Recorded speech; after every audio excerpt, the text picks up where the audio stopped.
What's up, everybody? Welcome back to XJW Diaries. My name is Justin.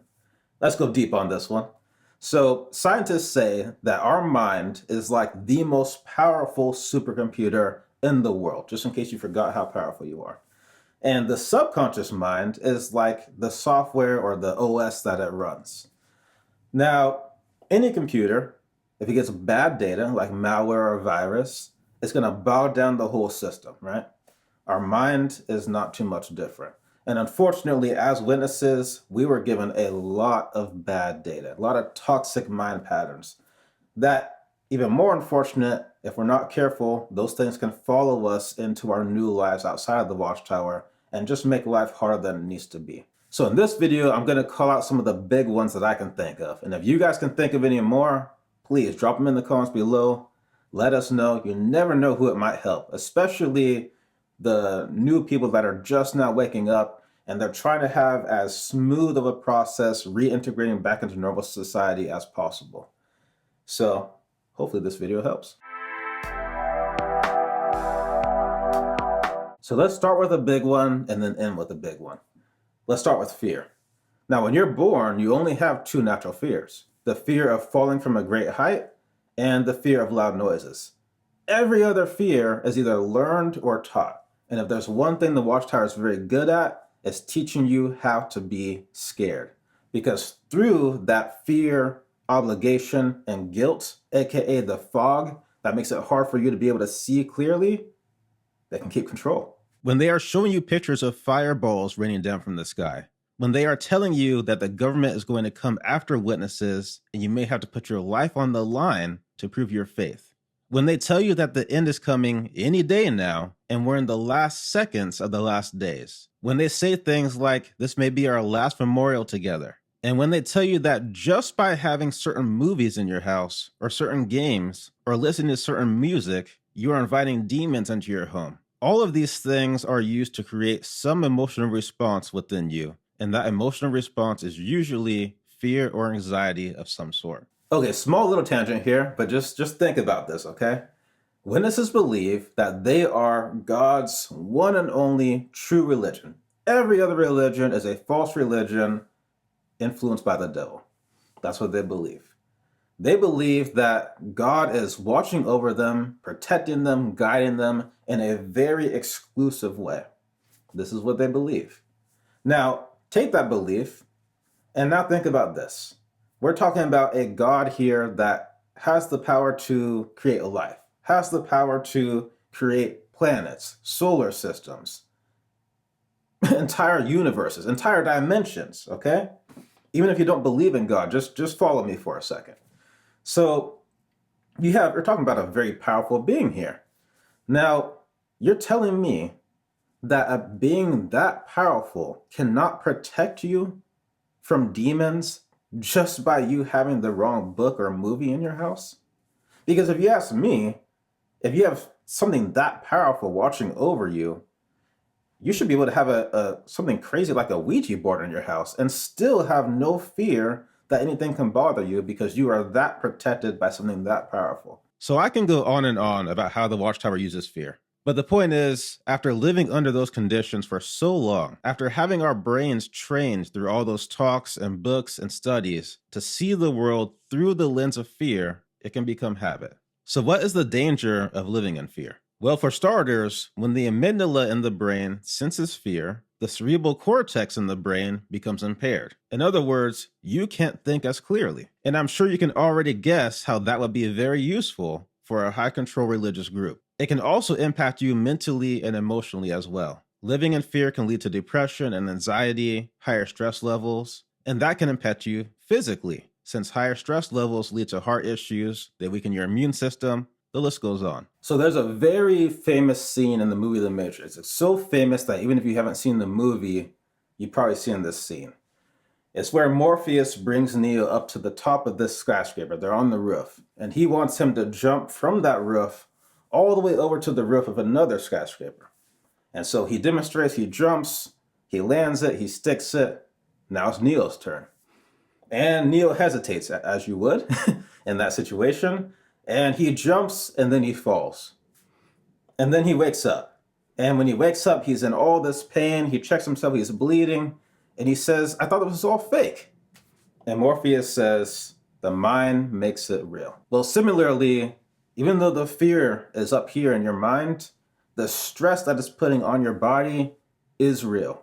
When you are thinking of something that scares you, or you're seeing pictures that scare you, and your heart starts racing, that's not in your head. Your heart really is racing. When you are thinking of something that is stressing you out or bringing you anxiety, or in our case, you have a religious organization that's teaching you something that is bringing you stress and anxiety, and your heart rate starts to go up, that's not in your head. Your heart rate really is going up. But it's not just about health, though. It's also just about your thinking ability. When your brain senses fear, that part of your brain that takes care of logic and clear thinking, that shuts off. You can't think clearly. So it's no wonder that the Watchtower tried to keep us scared as much as possible. Because through that fear, they can keep us controlled. Through that fear, they can make sure that we never think deeply enough about if they really have our best interests, or if what they're teaching really makes any sense. So now that you're out of the Watchtower, probably a good idea to purge that fear mindset out of your life. You don't need it anymore. Get rid of that habit of making up all these what-if scenarios about how things could go wrong. I'm guilty of doing that myself. Get out of the habit of sending your brain power way into the future, thinking about everything that could be coming up, or sending your brain power way into the past to think about all these regrets. There's no need to do that anymore. Just stay right here. Stay right here. How about this? Maybe things actually go very well for you. Maybe things go so well you can't even imagine. That's an equal possibility as well.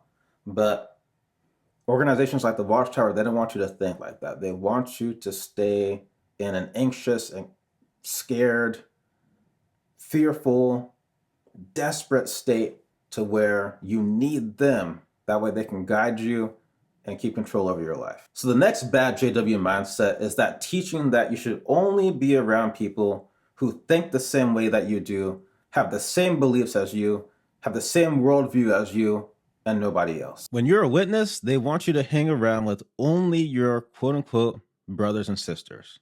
And anybody who's outside the organization, those are quote-unquote worldly people. And we want to minimize as much as possible contact with worldly people. In one of my older videos, I explained how this view of worldly people, this prejudice of anybody outside the organization, it makes you kind of racist in a spiritual way.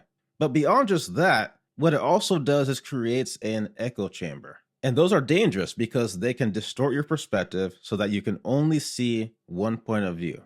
Your mind is closed to any perspective that exists outside of how the group thinks. This is why Jehovah's Witnesses have a habit of not really listening when they're talking to someone who wants to give them another perspective on religion or philosophy, lifestyle, spirituality, etc. They listen to these people with the intention of judging them and responding to them, rather than listening with the intention of understanding what the person is saying.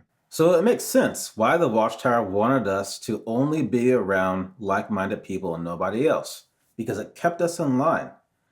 But now that you're out of the Watchtower, if you only hang around people that see the world the same way you do, believe everything that you believe, think the way that you think, you're going to miss out on so much.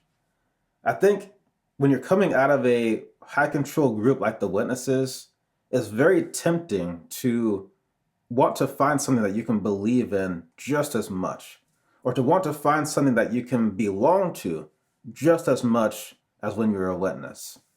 But obviously there's some serious dangers to that. It's kind of like that story of all these blind men trying to describe an elephant. And you have one blind man who's at the trunk, and he's describing this big snake-like creature. Then you have another blind man at the ears. He's describing something else. You have another one at the tusk, and he's describing something else. Now, if you only listen to one of those blind men, and you cut yourself off from every other perspective, you're going to have no idea what it was. But if you open yourself up to listen to all the different views, make your own conclusion from there, you're going to have a much better idea and probably be able to guess that it was an elephant. So now let's move on to a belief that the Watchtower really tried hard to embed into all of us. And that is the belief that you are never doing enough. So in my generation, the millennial generation, we have developed this kind of hustle culture. The word productive has become somewhat of a buzzword. A lot of the people in my generation are starting to get very burned out. And that term burnout is something that a lot of Jehovah's Witnesses can definitely understand. The lifestyle of a witness is jam-packed. Meetings multiple times a week, service, study, family worship, preparing for parts, the list goes on. And if you're a pioneer or an elder or a servant, your list just got bigger. And that's on top of work and home and family responsibilities. And yet with all of that, every assembly, every convention, during certain broadcast videos, they always have some person. In my family, we call these people super witnesses. Some people call them Uber dubs. These are the people who are working full-time, they're a single parent, they gave up their college scholarship, and on top of all that, they are still serving as a full-time pioneer. And if that's not enough, they're also learning a brand new language so they can serve where the need is greater. And they're somehow making it all work. And then after bringing that person before you, they then say something to the effect of, can you examine your life and adjust your recreation time to put kingdom interests first? Now, when they ask you something like that, what are you supposed to think about yourself? Are you not supposed to compare yourself to this other person? And here's the other thing. When you get into the habit of thinking that you are never doing enough, that goes hand in hand with the belief that you yourself are not enough. And that can really wreak havoc on your mental health. I mean, here's something else to think about. There's only 24 hours in a day. For the average person, 8 of those hours, you're going to sleep away. 8 of those hours, you're going to sell away to your employer. That leaves you with just 8 more hours. And there's so much fighting for those 8 hours. At some point, you're going to need to take a break, and you're going to need to feel okay taking a break. One of the biggest things I've learned since leaving the Witnesses is that sometimes, believe it or not, sometimes it is okay to just be a human being rather than a human doing. Doesn't mean that you're lazy. It's just something called self-care, something that we didn't learn very much about as witnesses. Okay, now let's talk about boundaries. When you're a witness and living in that environment, your business is my business. When you're a witness, it's okay to go to your friend's house and snoop through their room and go through their movie collection and snoop through their iTunes playlist. I have a story about that coming up in another video to see if they are following all the rules. And if they're not, you have every right as a witness to confront them and or go to the elders and report them. It's a tattletale culture, and everyone is spying on each other. As a witness, your friends are not only your friends, they are your accountability partners. Now, we were taught that this kind of behavior was beneficial. It's a spiritual safety net, and we were supposed to watch out for each other. But I'm sure many of you can agree, more often than not, it just went way too far. There's a difference between watching out for someone and sticking your nose where it doesn't belong. In fact, I just heard a podcast story of a girl who was underage, and she was being asked incredibly invasive and sexually detailed questions while in a judicial committee with 3 old men. Again, this girl is underage, talking about her sexual experience with 3 old guys while locked in a room. And in this girl's case, she had just joined this congregation. So these were 3 old men she hardly knew. But because we weren't trained about boundaries, this person willingly put up with their questions. No one trained her that there's certain questions you don't have to answer. No one trained her that what these old men are doing is just plain inappropriate. No one trained her about having healthy boundaries. So contrary to what we were taught, it is okay to have boundaries. It is okay to stand up for yourself. It's okay to tell somebody no. It is okay to say, I'm not going to answer that. It's okay to say, that's none of your business. And do you know what? It's not rude to say any of those things. Because think about this. If somebody is asking you something so invasive to the point that you have to say that's none of your business, is it you that's being rude for saying that to them? Or is it them that's being rude for putting you in the position where you have to say that? So another thing I've learned about boundaries is that it's also good to set boundaries with yourself. I'll give you an example of one of mine. It's exactly what you're seeing right here. When it comes to doing videos for this channel, one of my personal boundaries is that I only allow myself to work on videos every other week because I want to keep moving forward. I don't want to spend too much time looking in the past. I know that for my psyche, that's going to take me down. Some people can handle it. Some people can make 2 or 3 videos a week. But I know for me, I'll just do it every other week. Now, hey, that's probably not good for the YouTube algorithm. That's probably not going to get me hundreds of thousands of subscribers, but that's okay. That's not what this channel is for. It's just a place to help people out the same way that I was helped out. So that's an example of setting a boundary for yourself, with yourself. Okay, one more.